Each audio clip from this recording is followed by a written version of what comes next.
এটি রাজধানীর মোহাম্মদপুরের রামচন্দ্রপুর খাল। খালের আশপাশ ও পানির চিত্রই বলে দিচ্ছে এখানকার পরিবেশের অবস্থা।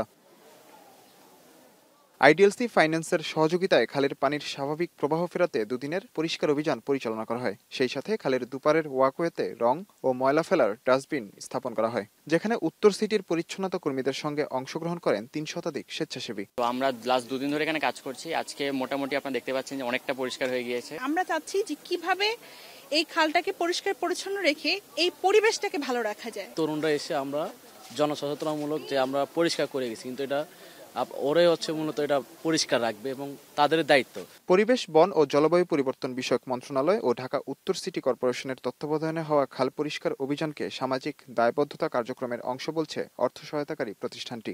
কিছু থাকে সোশ্যাল পার্টে, যে সমস্ত প্ল্যান্টেশন পার্ট, গ্রিনের পার্ট, এগুলো সবকিছু আমরা রেগুলার বেসিসে প্রতি বছরই করে থাকি।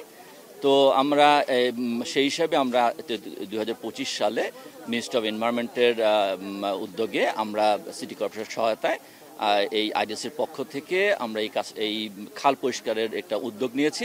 অভিযানের শেষ দিন শনিবার দুপুরে খাল পরিদর্শনে এসে উপদেষ্টা সৈয়দা রিজওয়ানা হাসান বলেন, রামচন্দ্রপুর খালসহ রাজধানীর সবগুলো খালে স্বাভাবিক প্রবাহ ফেরাতে কাজ করছে সরকার। টেকসই সাফল্য লাভে জনসচেতনতা বাড়ানোর কথা বলেন তিনি। আর সিটি কর্পোরেশনের সংশ্লিষ্ট সকলের সমন্বয়ে এ সমস্ত কাজে আরো গতি বাড়ানোর কথা বলেন ঢাকা উত্তর সিটির প্রশাসক। লোক সংখ্যা হচ্ছে মাত্র 20%, সত্য কথা, পুরো ক্যাপাসিটি।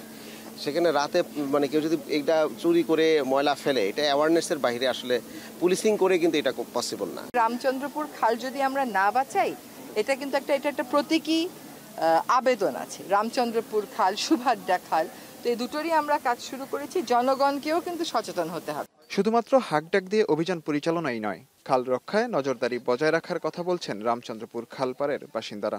একজনে খেয়াল করবে, সবাই খেয়াল করতে হবে, তাহলে জিনিসটা পরিবেশটা ভালো থাকবে। মাঝার ইমন, এখন, ঢাকা।